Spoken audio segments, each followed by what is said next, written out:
Hello mga ka-viewers! Welcome to my channel. So for today's video, another recipe na naman. Mahilig ba kayong kumain ng mga pagkain na may ube flavor kagaya ko? So kung mahilig kayo, tara, samahan nyo akong magluto ng ube pancake. First, meron ako ditong 1 1/2 all-purpose flour. And then, ang una natin gagawin, imimix natin ang dry ingredients. Ilagay na natin ang ating white sugar, baking powder, instant yes, kaunting asin. So, imimix lang natin.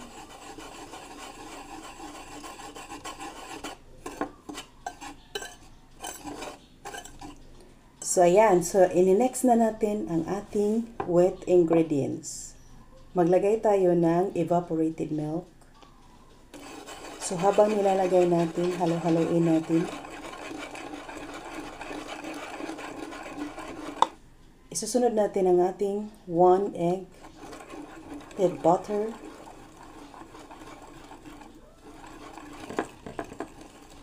dito sa part na to mga ka-viewers, talagang lalaki talaga ang muscle mo. Isusunod na natin ang ating kakang gata. Paunti-unti lang natin siyang ilalagay.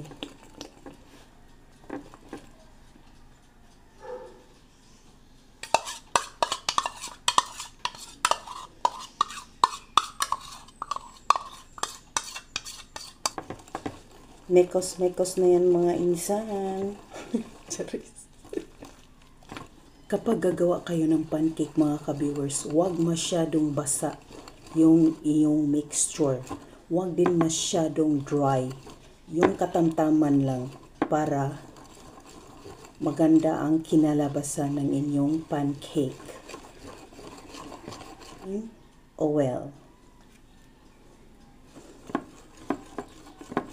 Pwede na tayo maglalagay ng ating ube flavor. Liquid ang gamit ko, so pwede din kayong gumamit ng powder. Kaunti lang ilagay natin.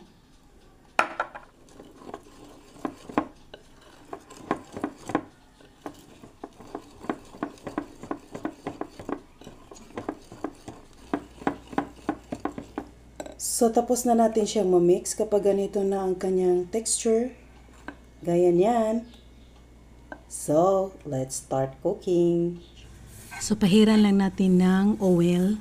And then, ilalagay na natin ang ating mixture. Nasa sa inyo yan kung gaano kalaki ang gusto nyo na hulma ng inyong pancake. At kapag meron na siyang butos-butos sa ibabaw, pwede na natin siyang ibaliktarin.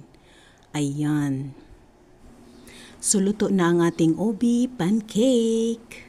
So, luto na ang ating ube pancake. Tikman na natin.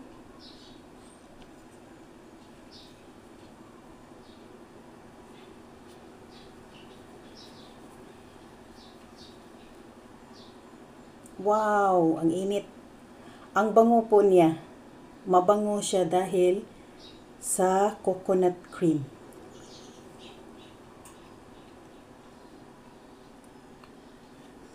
Perfect pang breakfast. Hindi lang pang breakfast, perfect na perfect din itong pang negosyo.